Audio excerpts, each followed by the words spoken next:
Welcome back, family, and a warm welcome to all our new viewers joining us for the first time. This is Africa Now, your trusted voice for bold, unapologetic, Pan-African news and analysis.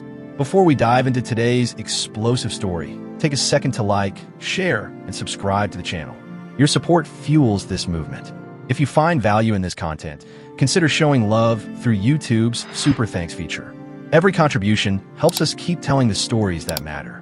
And please, drop a respectful, thoughtful comment below. We love hearing from thinkers, freedom fighters, and visionaries across Africa and beyond. Disclaimer: this video is for educational and informational purposes only. We base our reporting on publicly available sources, reputable commentary, and it is in full compliance with YouTube's community guidelines. We do not promote misinformation. We inform, we awaken, we empower. Now let's get into it. Today, we bring you a story that sends shockwaves across the mining industry and across the African continent. It's not just about a multinational corporation suffering a loss. It's about Africa finally standing up and saying, enough is enough. In Mali, a Canadian mining giant, Barrick Gold, has registered a staggering loss of $318 million. And the reason? Mali said no more exploitation and took bold action to defend its resources. But to truly grasp the weight of this moment, you have to understand the bigger picture. For generations, African nations have been treated like open vaults. Our minerals dug up and carted off while our people are told we're poor.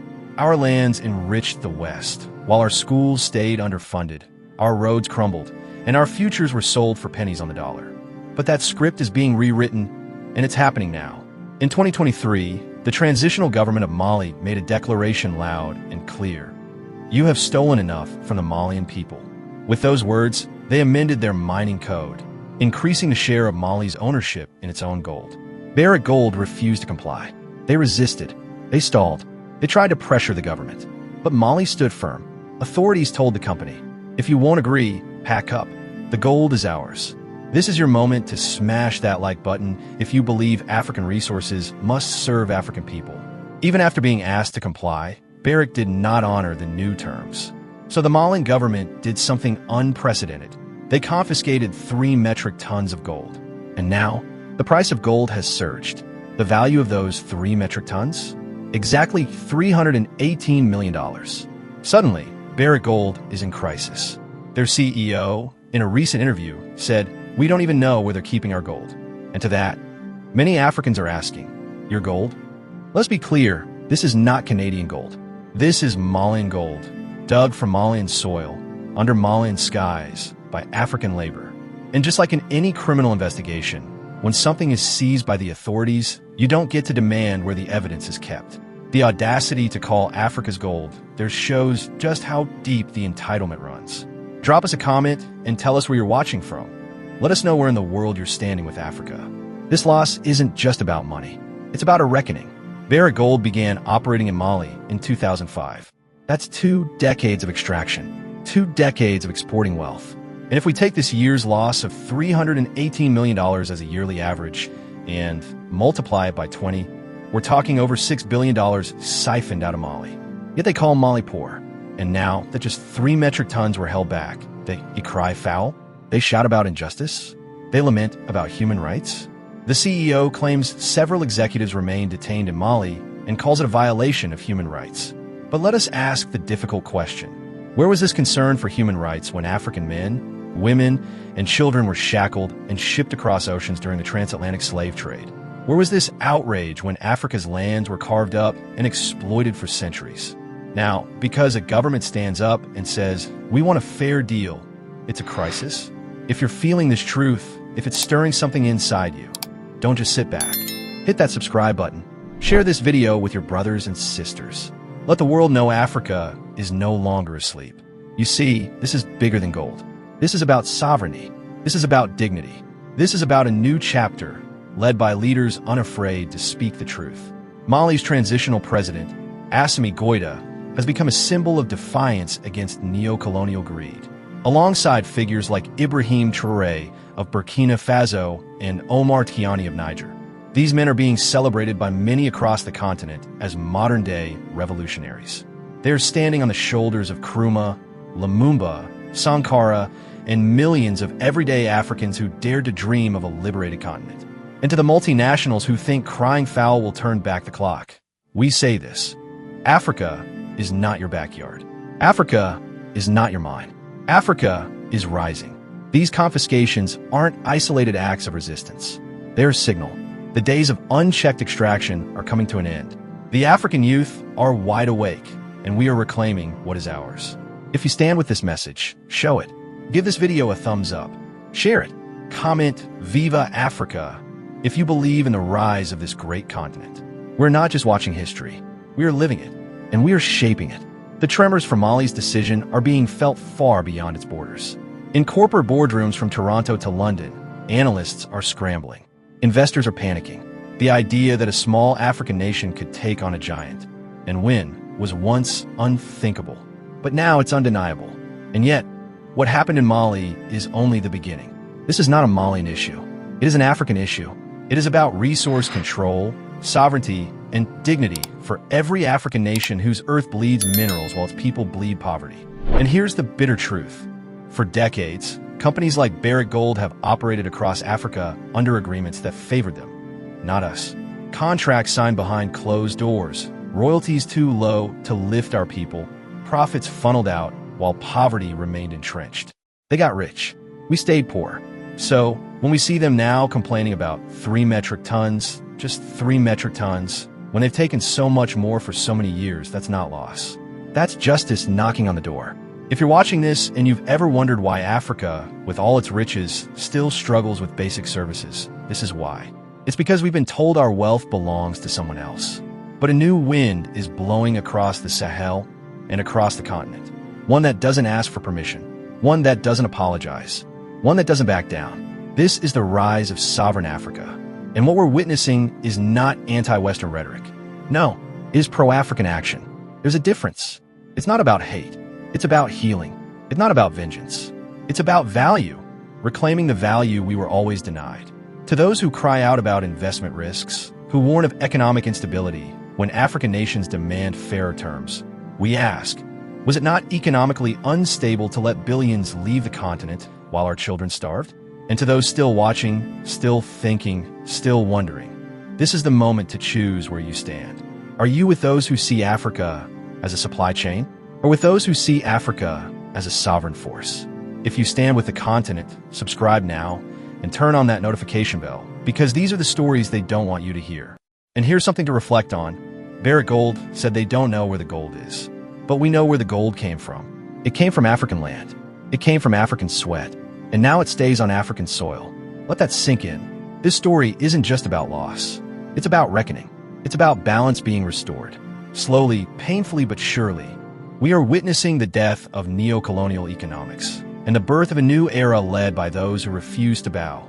We are behind Assimi Goïta. We are behind Ibrahim Traoré. We are behind Omar Tiani, not because they are perfect, but because they dare to confront the system. Their stand is not for their countries alone. It is for Africa. It is for us all. And to the multinationals, to the institutions, to the powers that be, understand this clearly. Africa is no longer for sale. So go ahead, share this video with 5 people who need to hear this message. Comment below.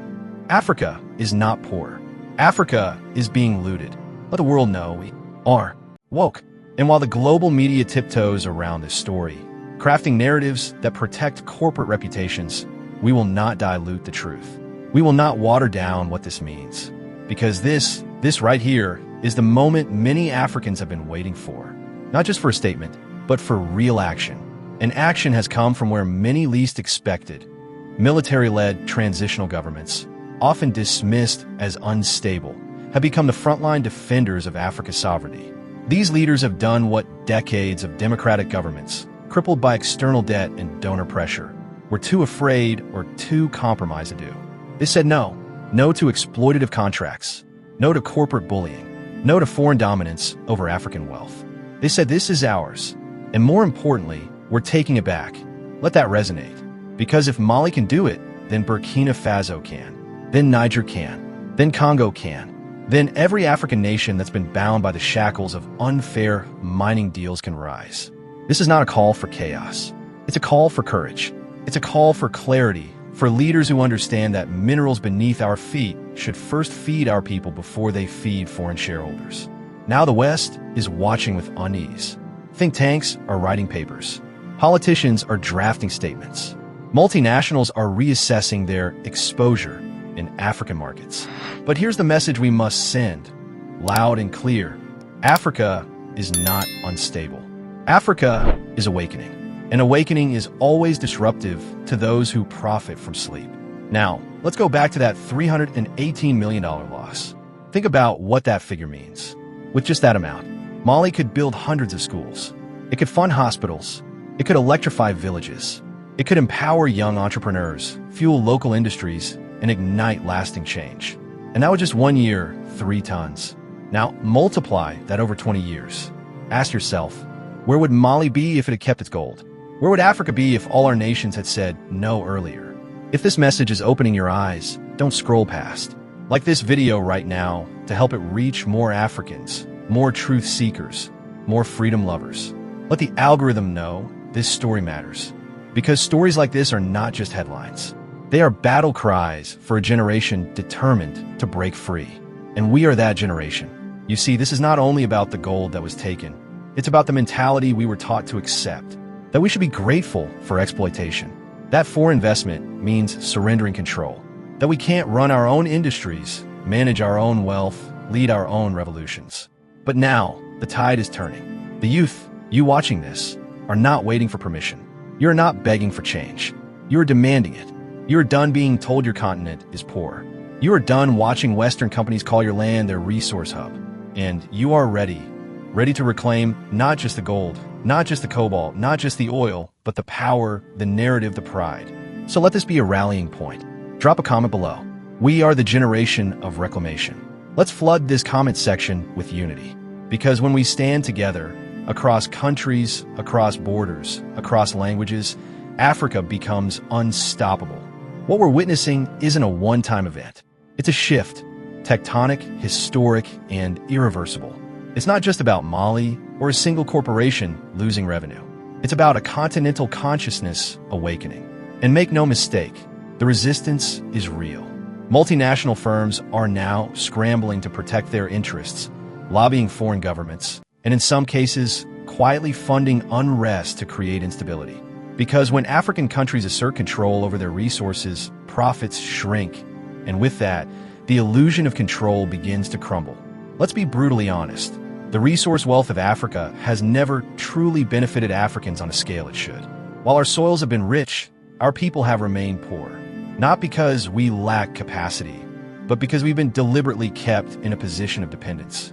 But when governments like Mali's decide to flip that script, to revise mining codes, to demand ownership stakes, to ask for fair shares, it shakes the very foundation of global economic imbalance.